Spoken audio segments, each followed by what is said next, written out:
পতিত আওয়ামী লীগ সরকারের দোসর দিনাজপুর হাজী মোহাম্মদ তানের বিজ্ঞান ও প্রযুক্তি বিশ্ববিদ্যালয়ের ফিশারিজ বিভাগের শিক্ষক রাশেদুল ইসলাম রাশেদের বিরুদ্ধে জুলুম, নির্যাতন, জমি দখল ও মিথ্যা মামলার প্রতিবাদে মানববন্ধন কর্মসূচি পালন করেছে ভুক্তভোগী পরিবারের সদস্যসহ স্থানীয়রা। রবিবার দুপুরে উপজেলার দেবীগঞ্জ সোনাহার সড়কের বটতলী বাজার এলাকায় ভুক্তভোগী পরিবার ও মুন্সিপাড়া এলাকাবাসীর আয়োজনে এই মানববন্ধন কর্মসূচি অনুষ্ঠিত হয়। এ সময় মানববন্ধনে বক্তারা জুলুম, নির্যাতন সহ বিশ্ববিদ্যালয়ের শিক্ষক রাশেদ ও তার দোসর লাবু সরকারের দৃষ্টান্তমূলক শাস্তি দাবি করেছেন। ৩-৪ মাস জেল খাটার পরে বাইর হয়েছি, আমরা তো তার সঙ্গে আমাদের কোনো কিছুই নাই।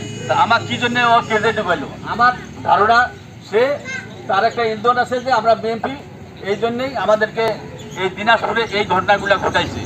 আমাদের পরিবার, আমরা অত্যন্ত আতঙ্ক। লাবু মিয়া আমাদেরকে বিভিন্নভাবে রাস্তাঘাটে বিভিন্ন সময় আমাদের যানবাহনের বিভিন্ন ক্ষয়ক্ষতি করতে পারে। এই একটা ফ্যামিলির উপর এত চাপ বহুরূপী। এখন মনে করেন এই ফ্যামিলিটার প্রতি যা অন্যায় অত্যাচার চলেছে, এই যে জোর পূর্বে দলিল নাই, জমিন দেওয়া লাগিবে, মসজিদের জমিন, এই যে এগুলা শুনেছি, এই মর্মে বয়কট করছে, এইটা শোনা গেল আর কি যে বয়কট করছে মেম্বারের এই জন্য।